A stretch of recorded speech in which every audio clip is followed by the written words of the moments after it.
तो नमस्कार साथियों, आज हम जो चैप्टर स्टार्ट करने जा रहे हैं वो है आपका रहेगा नेशनल इनकम, जिसको हिंदी में कहा जाता है राष्ट्रीय आय। इसको हम हिंदी में कहते हैं। तो सबसे पहले हम यहाँ पर लिखेंगे राष्ट्रीय आय, नेशनल इनकम, जिसको हम शॉर्ट में नेशनल इनकम, ये लिखा है आपका नेशनल इनकम, जिसको हिंदी में कहते हैं राष्ट्रीय आय। इसी को हम शॉर्ट में लिखेंगे NI। इसको अब हम बार बार नेशनल इनकम ना कह के अब हम इसको शॉर्ट में NI बोलेंगे। तो इसको आपको तुरंत समझ जाना है कि हम NI मतलब नेशनल इनकम की यहाँ पर बात कर रहे हैं। तो आइए दोस्तों, यहाँ पर हम नेशनल इनकम की बात क्यों कर रहे हैं, आखिर हमारे समझाने का नेशनल इनकम का मेन मुद्दा क्या है। तो इसके थ्रू यानी नेशनल इनकम तक जाने के लिए हमें रास्ते में और चीज़ों को जानना पड़ेगा, देखना पड़ेगा। और वो चीज़ें हैं क्या, तो सबसे पहले हम देखेंगे नेशनल इनकम के थ्रू, यानी सबसे पहले इसको देखने से पहले देखेंगे GDP, फिर देखेंगे NDP, इसके बाद आएगा आपका GNP, और लास्ट में सॉरी माइक गिर गया है तो इसको हम दोबारा लगा लेते हैं। गिर जाने दो, कोई बात नहीं, गिरता रहेगा लेकिन हम रुकेंगे नहीं, ठीक है। तो इसको हम फिर से लगाएंगे। गिर गया साला, रुक जाओ।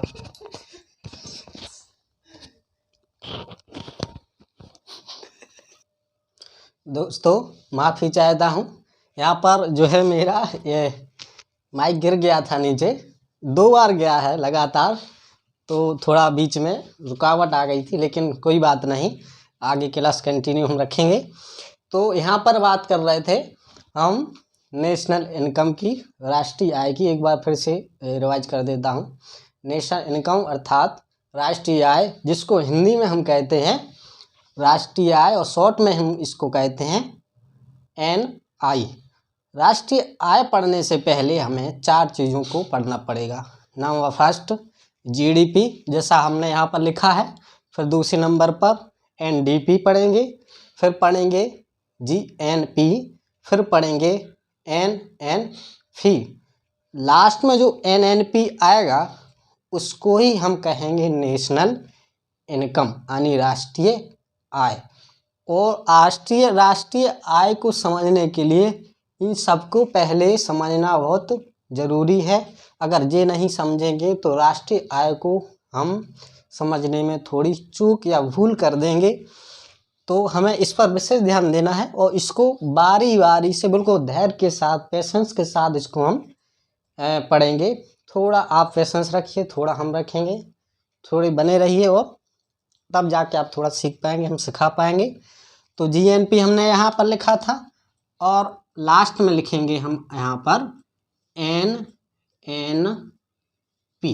तो यहाँ पर 4 चीज़ें हमें यहाँ पढ़ना है।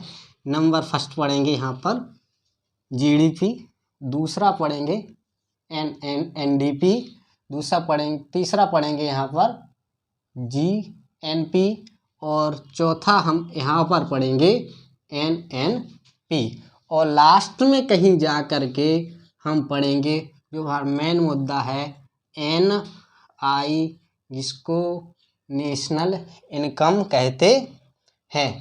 तो यहाँ पर सबसे पहले इन चीज़ों को हमें देखना पड़ेगा, तब जाके हम नेशनल इनकम तक पहुँचते हैं। थोड़ा सा हम इसमें थोड़ा बैकग्राउंड देखेंगे कि क्या है इसका बैकग्राउंड। तो किसी भी देश की आर्थिक प्रगति देखने के लिए, उसको समझने के लिए अमेरिकी के एक अर्थशास्त्री थे, इकोनॉमिस्ट थे, जिनका नाम था साइमन क्यूजनेस्ट, जिन्होंने सर्वप्रथम देश की, किसी भी देश की प्रगति का एक इंडेक्स दिया, संकेत दिया कि इसके आधार पर, इसके बेस पर हम जो है कि किसी भी देश की आर्थिक प्रगति, उसकी ग्रोथ को नापेंगे, कैसे समझेंगे कि कौन सा देश तरक्की कर रहा है और कौन सा देश तरक्की नहीं कर रहा है। क्योंकि इस संसार में, इस दुनिया में बहुत सारे कंटिनेंट हैं, उस पर बहुत सारी कंट्रियां हैं। तो किसी भी देश की एक ही साल में, एक ही वित्तीय वर्ष में नेशनल जो है इनकम बढ़ भी जाती है और किसी की कम भी हो जाती है। तो ऐसे कौन से संकेत हैं जिसके बेस पर ये हम तय करें कि किस देश की इनकम बढ़ रही है और किसकी इनकम घट रही है। इन्हीं संकेतों को बताने के लिए सबसे पहले अमेरिकी इकोनॉमिस्ट साइमन क्यूजनेस्ट ने हमें बताया और उसमें दो चीज़ें हमें समझाई। नंबर फर्स्ट, आप यहाँ देखेंगे ग्रॉस, इन सब के बीच में एक शब्द हम पढ़ेंगे ग्रॉस, ये है GROSS, ग्रॉस, जिसको हम हिंदी में कहते हैं सकल।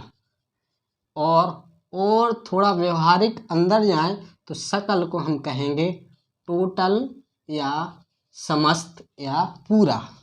एक और हम यहाँ पर पढ़ेंगे नेट, NET, जिसे अर्थशास्त्र की भाषा में इसको हम निबल कहते हैं। क्या कहते हैं? निबल कहते हैं, या इसी को हम कहते हैं शुद्ध, इसी को हम कहते हैं शुद्ध। तो यहाँ पर देखिए, यहाँ पर दो चीज़ें हमें यहाँ पर पढ़ना है। इस ग्रॉस और नेट में बहुत ही बारीकी डिफरेंस है। ये ग्रॉस भी सकल समस्त को बताता है, यहाँ पर नेट भी सकल समस्त को बताता है, लेकिन ग्रॉस में थोड़ी अशुद्धि है, और वह अशुद्धि जो है वो है घिसावट की अशुद्धि। वो क्या है?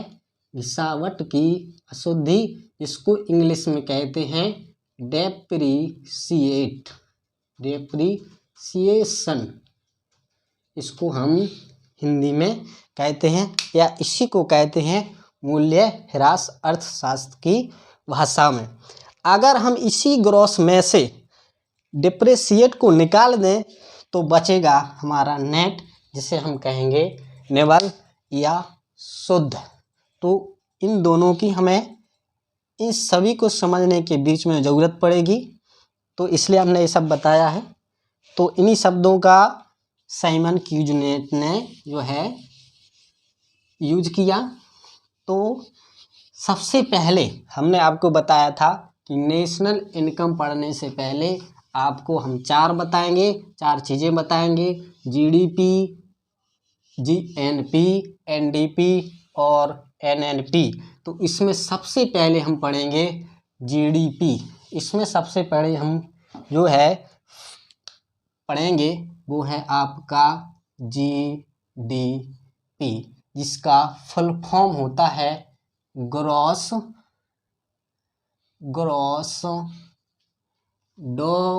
Domestic product. ये आपका GDP का फुल फॉर्म है, ग्रॉस डोमेस्टिक प्रोडक्ट, जिसको हिंदी में हम कहते हैं सकल घरेलू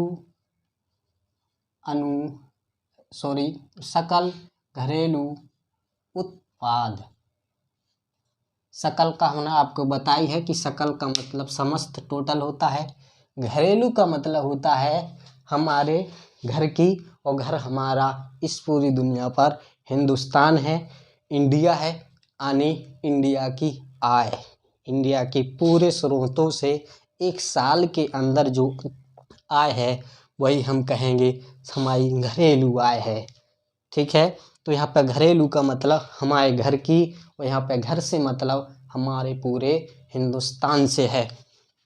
तो यहाँ पर सबसे पहले हम देखेंगे GDP की डेफिनेशन, कि GDP मतलब होता क्या है। पहले पॉइंट में इसके बाद डेफिनेशन के बाद हम पढ़ेंगे इसका और थोड़ा एक्सप्लेनेशन देखेंगे अंदर, एक्सप्लेनेशन इसको हम थोड़ा करेंगे।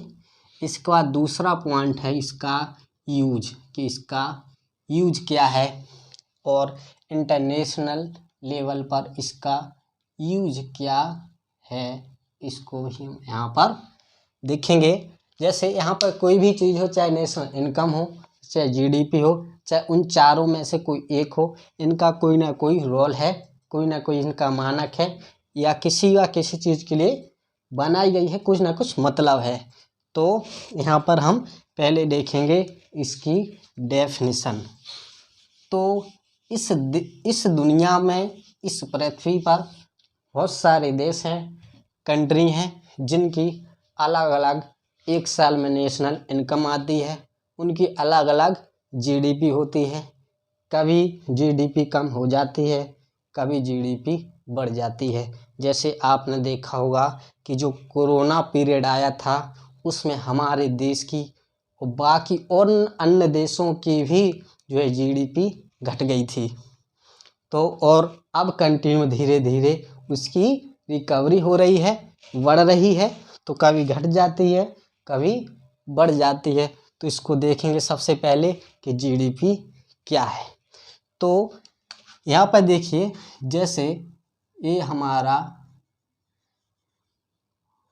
यहाँ पर हम मैप बनाएंगे अपने हिंदुस्तान का, इंडिया का, जिसे हम प्यार से इसको भारत कहते हैं, जो हमारे महान व्यक्ति भरत के नाम पर इसका नाम भारत पड़ा। मैप अच्छा नहीं बना, लेकिन काम चलाएंगे, क्या करना है समझना है।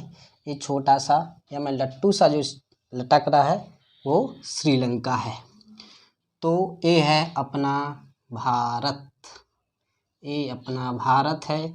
इंग्लिश में इसको हम इंडिया कहते हैं। इसका नाम आर्यवत भी है और इसका नाम हिंदुस्तान भी है, यानी ऐसा स्थान जहाँ पर बहुत सारे हिंदू निवास करते हैं। तो यहाँ पर जीडीपी को हम देखेंगे कि जीडीपी क्या है। तो जब जीडीपी की हम जब बात करते हैं, या उसका आकलन किया जाता है या उसकी गणना की जाती है, तो हम कहेंगे परिभाषा के तौर पर कि देश के नागरिकों द्वारा, किसी भी देश के या भारत के नागरिकों द्वारा उसकी बाउंड्री के अंदर एक वित्तीय वर्ष यानी एक साल के अंदर वस्तुओं और सेवाओं के द्वारा, वस्तुओं व सेवाओं के द्वारा सकल घरेलू आय ही हमारी जीडीपी है। इसमें 4 चीज़ों को देखें। सबसे पहले कि इसकी बाउंड्री के अंतर्गत ही, इसके अंदर के लोग ही इस जीडीपी के अंतर्गत ही आएंगे। और दूसरा है एक वित्तीय वर्ष होगा, यानी एक फाइनेंस ईयर होगा, यानी और वो इंडिया में जो फाइनेंस ईयर होता है, वित्तीय काल होता है, वो होता है 1 अप्रैल से लेकर के 31 मार्च तक। ये हमारे एक वित्तीय वर्ष की समय सीमा है, समय अवधि है।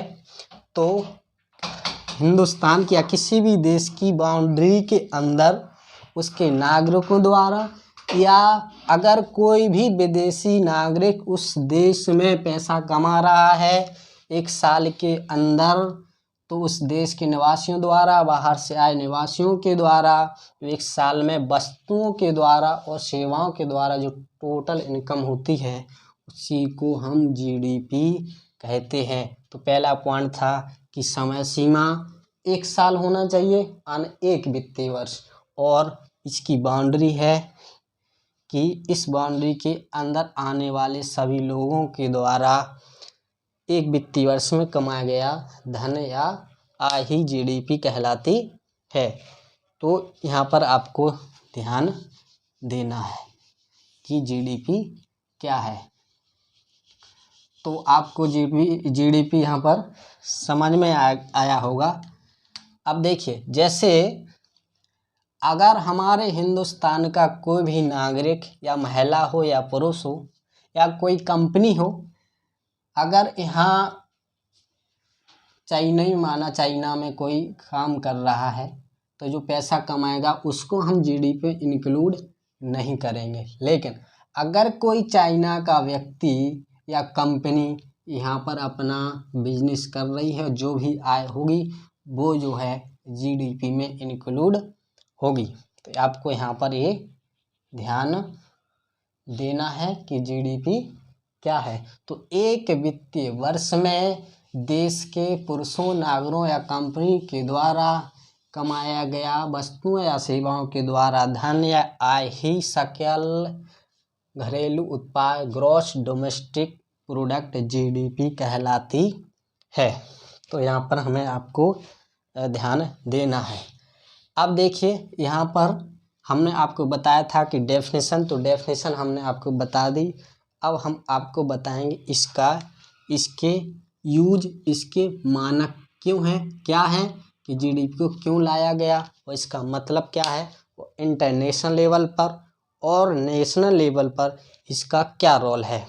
तो हमने आपको बताया है किसी भी देश की आर्थिक प्रगति उसकी इनकम पर, जीडीपी पर डिपेंड करती है। तो ये जीडीपी देश की, किसी भी देश की, जैसे अगर इंडिया की जीडीपी है तो ये इंडिया की जीडीपी मतलब देश की प्रगति को बताता है कि इसकी जीडीपी बड़ी है या जो है घटी है। तो जैसे माना कि अगर किसी भी देश का, यानी हमारे हिंदुस्तान का जो है जीडीपी रेट जो है 107 रुपये है। कितना है? 107 है। तो इसको हम लिखेंगे 100 + 7, 100 + 7। तो यहाँ पर 100 के अलावा जो एक्स्ट्रा है तो इसका मतलब है कि इंडिया की जो ग्रोथ रेट है, जीडीपी है, वो 7% है। तो यहाँ पर इसको देखेंगे।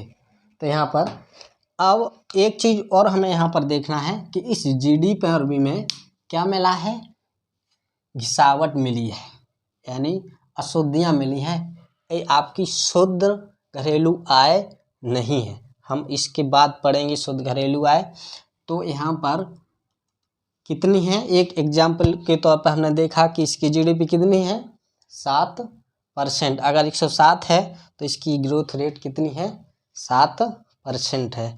अब चूंकि जीडीपी जो बताता है, जो मानक बताता है इंटरनेशनल लेवल पर, वो बताता है क्वांटिटीज। क्या बताता है?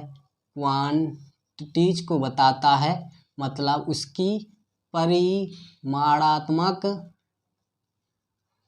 उपलब्धि को बताता है, ठीक है, ना कि उसकी क्वालिटी को बताता है। तो केवल जीडीपी से उसकी क्वांटिटी का पता चलता है, ना कि उसकी किसी भी देश के अंदर चाहे सेवा हो और चाहे कोई वस्तु हो, उसकी क्वालिटी का पता चलता है। केवल उसकी जो है परिमाणात्मक वैल्यू का पता चलता है।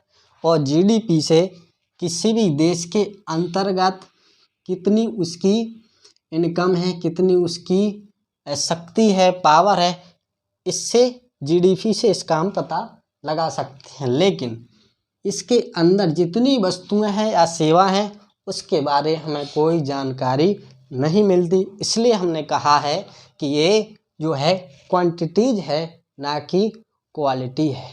तो इससे हम जब भी इसका एक इंटरनेशनल पर या IMF द्वारा, इंटरनेशनल फंड कॉर्पोरेशन द्वारा जब इसका आकलन किया जाता है तो इसकी केवल क्वांटिटीज का पता चलता है, ना कि इसकी क्वालिटी का। तो यहाँ पर आपको समझ में आया कि जीडीपी क्या है। जीडीपी का नेशनल लेवल पर और इंटरनेशनल पर रोल क्या है और इसके जो है मानक क्या है। इस एग्जाम्पल के थ्रू हमने समझ लिया कि कैसे जीडीपी का हम आकलन करते हैं। तो इतना हो गया। इसके बाद जो है हम दूसरे नंबर पर चलेंगे और वो दूसरा नंबर जो है वो है NDP। तो पहले तो हमने क्या सीखा, GDP, इसके बाद सीखेंगे NDP, जिसका जो है फुल फॉर्म जो होता है वो होता है नेट डोमेस्टिक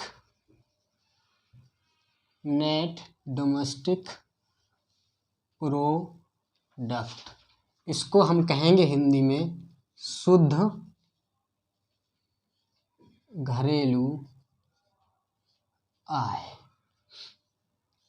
अब थोड़ा इसके बैकग्राउंड के बारे में हम थोड़ा जानेंगे कि वास्तव में नेट डोमेस्टिक प्रोडक्ट क्या है, शुद्ध घरेलू आय है।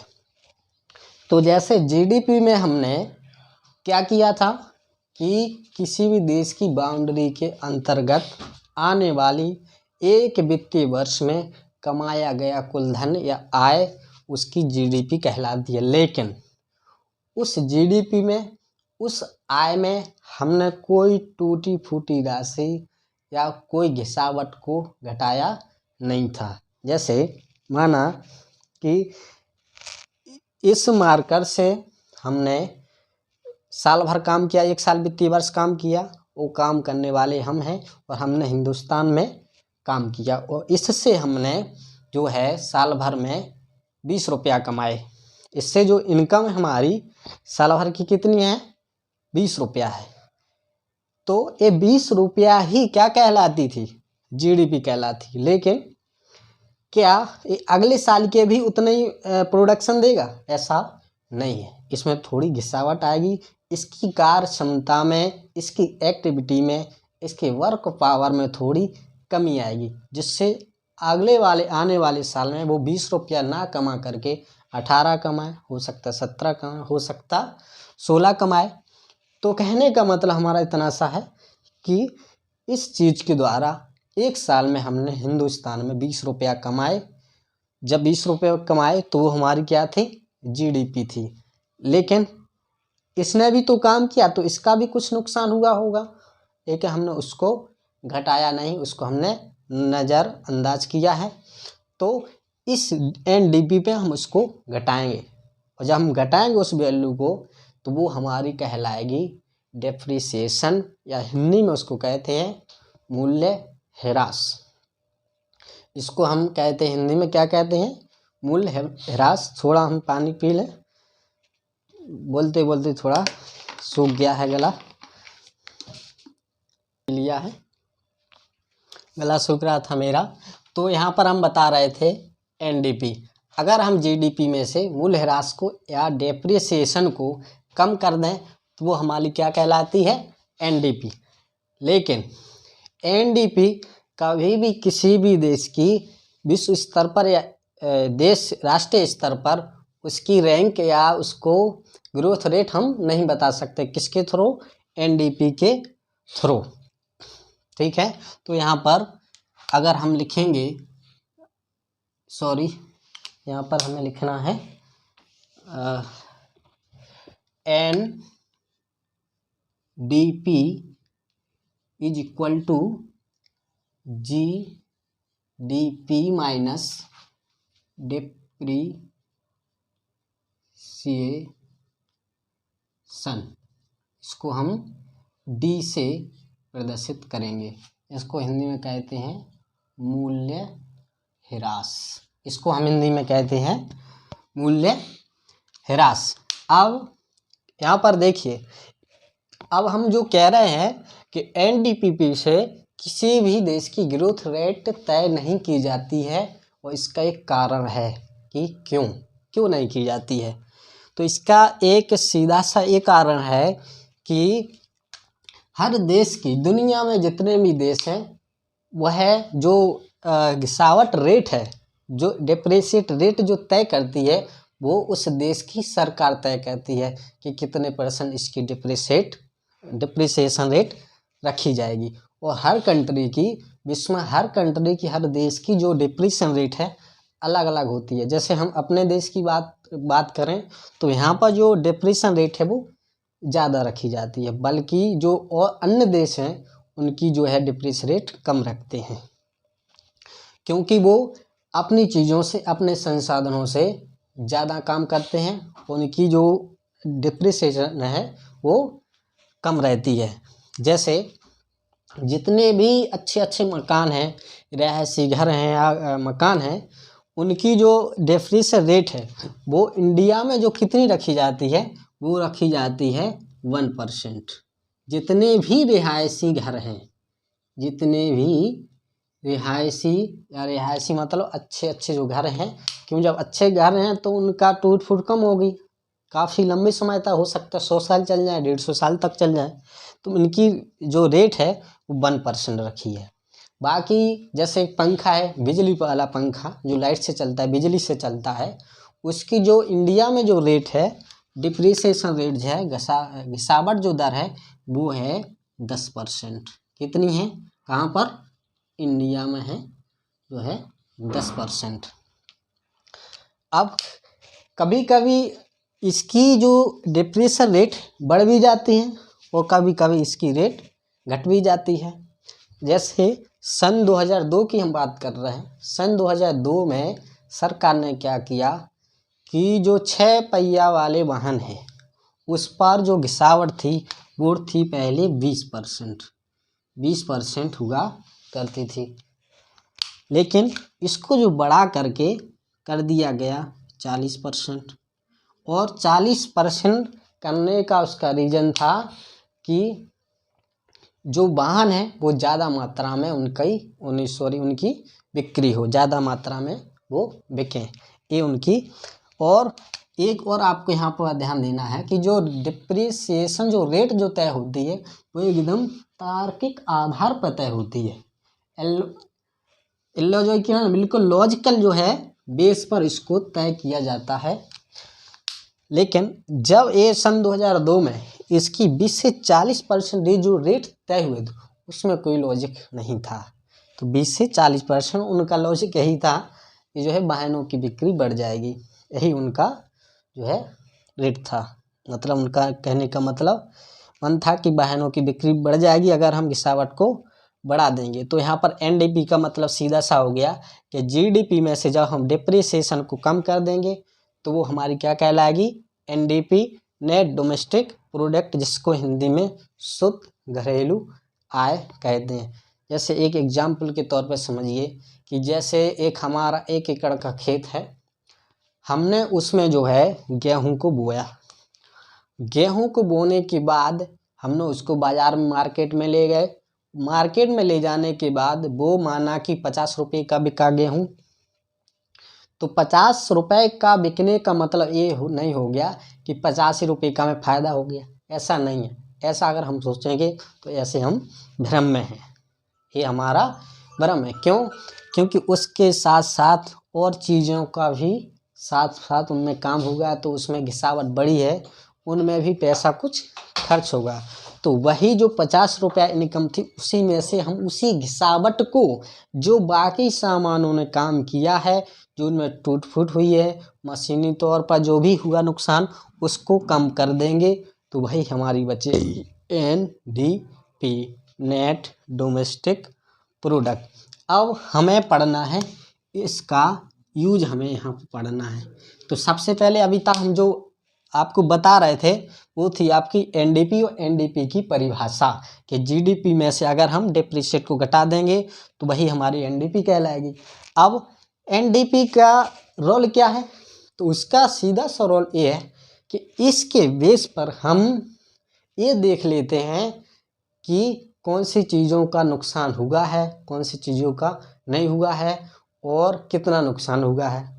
और कभी भी हम घिसावट को या डेप्रिसिएट को कभी भी हम कम नहीं कर सकते, कम कर सकते हैं सॉरी, लेकिन इसको हम 0% पर नहीं ला सकते। कुछ ना कुछ तो घिसावट, कुछ ना कुछ टूट फूट तो होगी ही, तो हम इसको कभी भी कम नहीं कर सकते।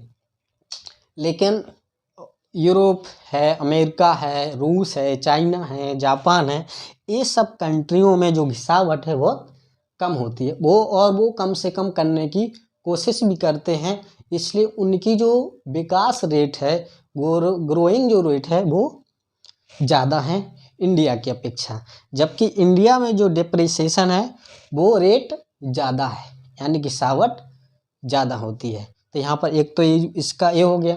और सब देश एक कोशिश करते हैं कि जो डिप्रेशन रेट है वो कम से कम हो, क्यों जीरो तो कभी हो नहीं सकती। इसका यहाँ पर यूज़ था, इसका ये यहाँ पर मतलब था कि इसका हम प्रयोग कहाँ पर करेंगे। और जितने भी कंपनियाँ या उद्योग हैं वो भी अपने आप को परख लेती हैं कि कितना कैसा नुकसान हो रहा है और क्या फ़ायदा हो रहा है, कितनी टूट फूट हो रही है। सो इससे उसका आकलन लगाया जाता है। तो यहाँ पर एनडीपी यहाँ पर ख़त्म हो गया। अब तीसरा जो हम पढ़ेंगे वो पढ़ेंगे जीएनपी। क्या पढ़ेंगे हम, थोड़ा यहाँ लिखेंगे, थोड़ा पास दूर हो रहा था, यहाँ लिखेंगे जीएनपी। क्या लिखेंगे? जीएनपी, जिसका फुल फॉर्म होता है ग्रॉस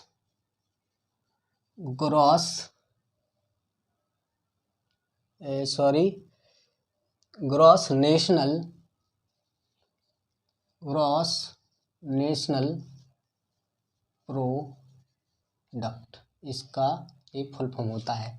सकल, हिंदी में हम इसको कहते हैं सकल राष्ट्रीय उत्पाद। इसको हम हिंदी में कहते हैं सकल राष्ट्रीय उत्पाद। तो सबसे पहले हमने क्या पढ़ा था? जीडीपी। इसके बाद क्या पढ़ा था हमने? एनडीपी। अब तीसरे नंबर पर हम पढ़ेंगे जीएनपी। यहाँ पर हम इसको देखेंगे। तो जीएनपी क्या है? जीएनपी का फुल फॉर्म है ग्रॉस नेशनल प्रोडक्ट। क्या है कि वास्तव में जैसे ये हमारा जो है इंडिया है, यहाँ पे हमने माना ये इंडिया है, और यहाँ पर ये यूएस यानी अमेरिका है, और बाकी भी छोटी छोटी कंट्रियाँ हैं। तो हमारे देश के लोग भी विदेशों में पैसा कमाने जाते हैं, और विदेश के लोग भी हमारे देश में पैसा कमाने आते हैं। तो भारत के लोगों द्वारा विदेशों में जो कमाया गया धन है वो होता है पॉजिटिव, क्योंकि हमारे देश से लोग बहुत ज़्यादा जाते हैं दूसरे देशों में पैसा कमाने के लिए, इसलिए उनका जो कलेक्शन है मनी वो बहुत ज़्यादा हो जाता है जब दूसरे देश के लोग हमारे देश में पैसा कमाने आते हैं। तो यहाँ पर उनका वैल्यू कम रहती है। जब दूसरे देश के लोग हमारे देश में पैसा कमाने आते हैं तो उसकी जो मनी है, टोटल मनी कम होती है। किससे? जब हमारे देश के लोग किसी दूसरे देश में पैसा कमाने जाते हैं उससे। तो इस कंडीशन में भारत को बहुत फ़ायदा होता है। ऐसी कंडीशन में इंडिया को बहुत में प्रॉफिट होता है। वो थक जाते भाई। तो यहाँ पर बहुत फ़ायदा होता है इंडिया को। तो हम बात कर रहे हैं सन 2019 की रेट की। तो 2019 में जो टोटल मनी जो कमाई गई थी दूसरे देशों से घटाने के बाद, जैसे माना कि इंडिया के लोगों द्वारा विदेश में कमाया गया धन का जो मान है वो x है, और इंडिया में दूसरे देशों के द्वारा देशों के लोगों द्वारा जो कमाया गया धन है वो माना m है। तो यहाँ पर हम x माइनस m करेंगे। खास तौर से इंडिया में x बड़ा होता है m से, इसलिए इंडिया में अगर हम बात करें तो इंडिया में जीएनपी में क्या हो जाता है? ग्रोथ हो जाता है, यानी पॉजिटिविटी देखने को यहाँ पर हमें मिलती है। तो हम बता रहे थे सन 2019 की, तो इंडिया ने करीब करीब 80 अरब यूएस डॉलर, कितना, करीब करीब 80 अरब यूएस डॉलर रुपया जो है कमाया था विदेशों से घटाने के बाद। इसके बाद एक आता है, कई सारे देश हैं, चीन है, उसने 67 अरब, करीब 67 अरब डॉलर। किसी ने कहा था तो जो है मैक्सिको 34 अरब यूएस डॉलर, ये जो है इतने करीब इन्होंने पैसा कमाया था। तो यहाँ पर जीएनपी जो होता है केवल इस बेस पर नहीं होता है, इसको तो हम देखेंगे कि हमारे देश के लोगों ने विदेशों में कितना पैसा कमाया है, एक वो पैसा, और हमारे देश में विदेशों से कितने लोगों ने पैसा कमाया है उसको हम घटा देंगे तो निकल आएगा x माइनस एम, जो हमेशा क्या रहेगा, पॉजिटिव, और वो ऐड हो जाएगा हमारी जीएनपी में। किस में ऐड हो जाएगा, जीएनपी में। तो इसको जीएनपी को समझने के लिए हमें 3 पॉइंट को पढ़ना है। पहले तो वो हो गया जब हमारे देश के लोगों ने विदेशों में पैसा कमाया और हमारे देश में विदेश के लोगों ने पैसा कमाया। तो इसमें हमेशा से होता आ रहा है कि x की वैल्यू हमेशा m से क्या होती है, बड़ी होती है, खास तौर से इंडिया में, इंडिया को फ़ायदा होता है। दूसरा जो है वो हम पढ़ेंगे, इसको कहते हैं हम, इसी को, सॉरी गलत हो गया यहाँ पर, इसी को हम कहते हैं, भाषा में कहते हैं प्राइवेट रिमिटेंस, प्राइवेट रिमिटेंस। अगर हिंदी की बात करें तो इसको कहते हैं निजी प्रेषण, इसको कहेंगे निजी प्रेषण। तो जो भी हमारा x माइनस एम है इसी को हम कहते हैं निजी प्रेषण, जो हमेशा किस में जाता है, उससे हमेशा पॉजिटिविटी देखने को मिलती है। दूसरा यहाँ पर हम देखेंगे वो है हमारा, देखिए हमारे देश को भी कुछ पैसों की ज़रूरत पड़ती है अपने देश के विकास के लिए, और अन्य देश हैं उनको भी किसी दूसरे देशों से पैसे लेने की ज़रूरत पड़ती है अपने देश के विकास कार्य करने के लिए। तो हम बात कर रहे हैं कि जब हमारा देश किसी दूसरे देशों से पैसा उधार लेता है और दूसरे देश हमारे देश से पैसा उधार लेते हैं, तो हमारा देश दूसरे देशों से पैसा ज़्यादा लेता है, जबकि जो और देश हैं वो हमारे देश से, अपने देश से, हिंदुस्तान से पैसा लोन पर कम लेते हैं।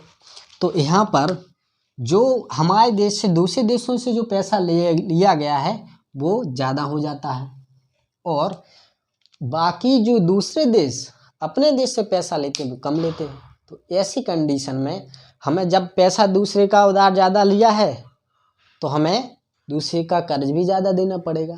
तो यहाँ पर हमें जो है निगेटिविटी को देखने पर मिलती है। तो यहाँ पर कहेंगे इंटरेस्ट। दूसरा जो पॉइंट था वो था हमारा, पहला था अपना प्राइवेट रिमिटेंस, जिसको निजी प्रेषण कहते हैं, और x माइनस है, इस पर हमेशा क्या रहती है, पॉजिटिविटी। दूसरा हम पढ़ेंगे इंटरेस्ट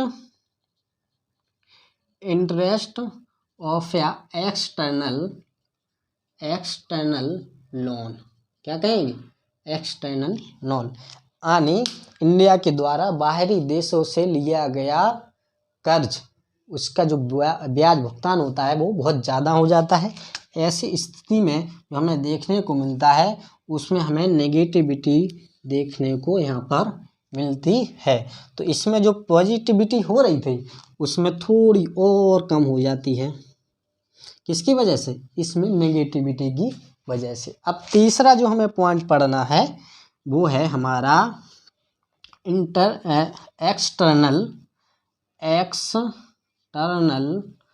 एक्सटर्नल ग्रांट्स कहते हैं इसको, क्या कहते हैं, एक्सटर्नल ग्रांट, यानी कहते हैं विदेशी अनुदान। इसको क्या कहते हैं, विदेश अनुदान, हिंदी में इसको कहते हैं विदेश अनुदान, ग्रांट्स को कहते हैं अनुदान। एक होता है दान और एक होता है अनुदान। तो दान वो है जब हम अपना पैसा किसी को दें, बिल्कुल ऐसे ही दे दें कि लो भाई तुम्हारा काम चल जाए तो ले लो, कोई दिक्कत नहीं है, इससे तुम्हारा भला हो सकता है तो बिल्कुल ले लो, ये दान है। लेकिन अगर सरकार द्वारा, किसी भी प्रशासन द्वारा, शासन द्वारा किसी भी सामाजिक कार्य के लिए, उसकी भलाई के लिए अगर कोई पैसा दिया जाए तो वो कहलाता है अनुदान। और जब सन 1991 में जब एक ग्लोबलाइजेशन, जब इसकी वैश्विकी, जब इसका वो चल रहा था, ग्लोबलाइजेशन जब चल रहा था, वैश्वीकरण जब चल रहा था, तो कई देशों से हमारे देश को जो है एक्सटर्नल ग्रांट्स के रूप में पैसा, अनुदान के रूप में पैसा मिलता था। लेकिन हमारा देश भी अन्य देशों को जो है अनुदान देता था। हमारे देश को भी मिलता था पैसा, अपना देश भी दूसरे देशों को मिलता था। इससे क्या होता था कि जो है जितने भी छोटे छोटे देश हैं वो सबको हम क्या करते थे, अनुदान के तौर पर पैसा देते थे। तो इसमें क्या होती है कि समाज में, अन्य देशों में रेपुटेशन यानी सोशलिज्म जो पार्टिसिपेशन है वो बढ़ता है, भूमिका बढ़ती है। इसलिए एक्सटर्नल ग्रांट को एक राजनीतिक अभिन्न अंग माना जाता है, इसको एक्सटर्नल ग्रांट्स को, विदेशी अनुदान को। तो इसके थ्रू अब इसमें ये नेगेटिव नहीं होता, यहाँ पर ये नेगेटिविटी में नहीं जाता, लेकिन इतना भी नहीं जाता कि इसको पॉजिटिविटी कर पाए, तो ये थोड़ा लेस हो जाता। ज़्यादा पॉजिटिविटी है लेकिन बहुत कम मात्रा में। तो यहाँ पर 3 चीज़ों को हमने देखा है, किसमें, GNP में। पहला देखा है X-M, दूसरा देखा है प्राइवेट रेमिटेंस जिसे निजी प्रेषण कहते हैं, और तीसरा देखा है इंटरेस्ट ऑफ एक्सटर्नल लोन्स, जब विदेशी देशों द्वारा हमारा देश लोन लेता है तो उसका कर्ज देना पड़ता है। तीसरा है एक्सटर्नल ग्रांट यानी विदेशी अनुदान। तो इन सब का आकलन करने के बाद पाया जाता है कि जो GNP है, जो हमारी क्या है, यहाँ पर इसको हम साफ कर दें थोड़ा। GNP जो हमारी है, GNP बराबर क्या था, GDP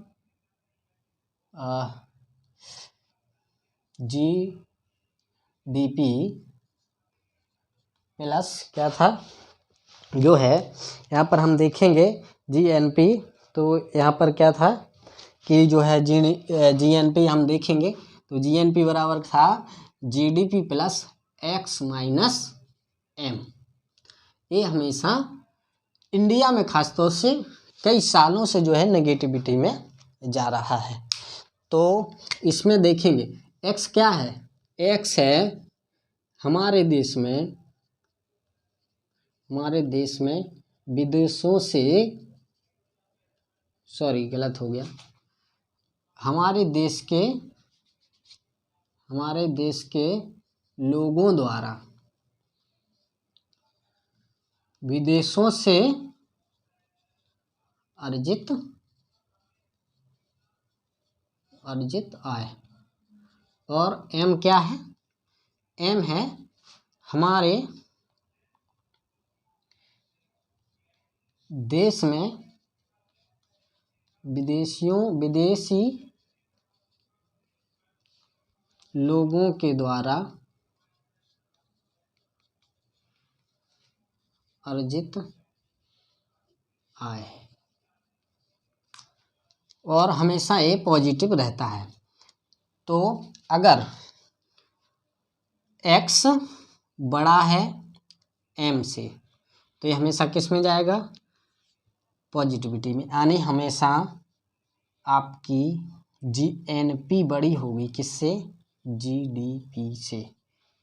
दूसरा है आपका, अगर X बराबर M है कि जितना हमारे देश के लोगों ने दूसरे देशों में पैसा कमाया और हमारे देश में दूसरे लोगों ने हमारे देश से पैसा कमाया, वो यह है एकदम सेम है, तो एकदम बराबर। तो ऐसी कंडीशन में अगर हम GNP बराबर लिखेंगे GDP plus x minus m, तो यहाँ पर क्या हो जाता है x इक्वल टू m, तो ये पूरी वैल्यू क्या हो जाएगी, यहाँ पर हो जाएगी 0। क्या हो जाएगी 0। तो यहाँ पर हो जाता है GNP बराबर GDP।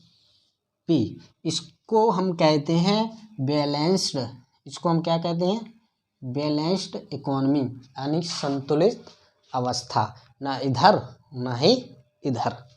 अब 2 पॉइंट हो गए। अब तीसरा यहाँ पर हम पॉइंट देखेंगे। तो तीसरा पॉइंट क्या है, अगर हो सकता है कि x कम हो जाए किससे, m से, तो GNP फिर छोटी होगी किससे, GDP से। ये तीसरा पॉइंट है। चौथा पॉइंट था, अगर x माइनस m बराबर क्या हो जाए 0, इसको हम कहते हैं क्लोज्ड इकोनॉमी, यानी बंद अर्थव्यवस्था। ना ही हम किसी दूसरे देश में पैसा कमाते हैं, ना ही किसी दूसरे देश के लोग हमारे देश में पैसा कमाते हैं। इस कंडीशन में x माइनस m बराबर भी क्या होता है 0, जिसे हम कहते हैं क्लोज्ड इकोनॉमी, बंद अर्थव्यवस्था। ऐसी कंडीशन में GNP बराबर होता है GDP।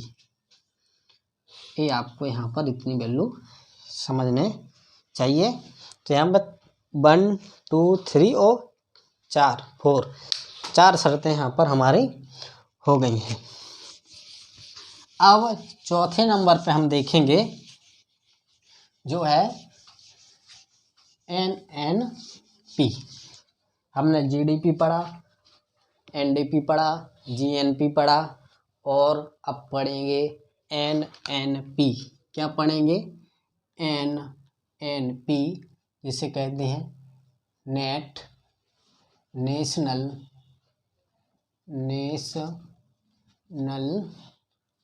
प्रोडक्शन,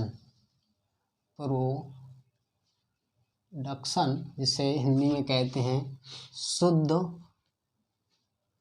राष्ट्रीय उत्पाद। तो इसका जो फार्मूला होता है वो होता है NNP बराबर होता है आपका GNP माइनस डिप्रिसिएशन, यानी मूल्य ह्रास। क्या होता है, मूल्य ह्रास। अगर हम देश की GNP में से अगर डिप्रिसिएशन को कम कर दें तो वो हमारी क्या कहलाती है, नेट नेशनल प्रोडक्शन, मतलब शुद्ध राष्ट्रीय उत्पाद हमारा जो है कहलाता है। और ये पूरा इसका फार्मूला है। तो अगर पूछा जाए कि NNP और GNP में अंतर कितना है, तो NNP और GNP का केवल अंतर डिप्रिसिएशन का है। तो यहाँ पर इस तरह से हमने यहाँ पर जो है 4 चीज़ों को यहाँ पर हमने देख लिया है। तो यहाँ पर अगर हमने एक चीज़ और यहाँ पर बताई थी कि अगर GNP बराबर हम क्या रख दें, GDP plus x minus m, ये हो गया, और माइनस के जे डिप्रिसिएशन था। इसको ऐसा भी हम लिख सकते हैं, तो इसको हम ये भी लिख सकते हैं।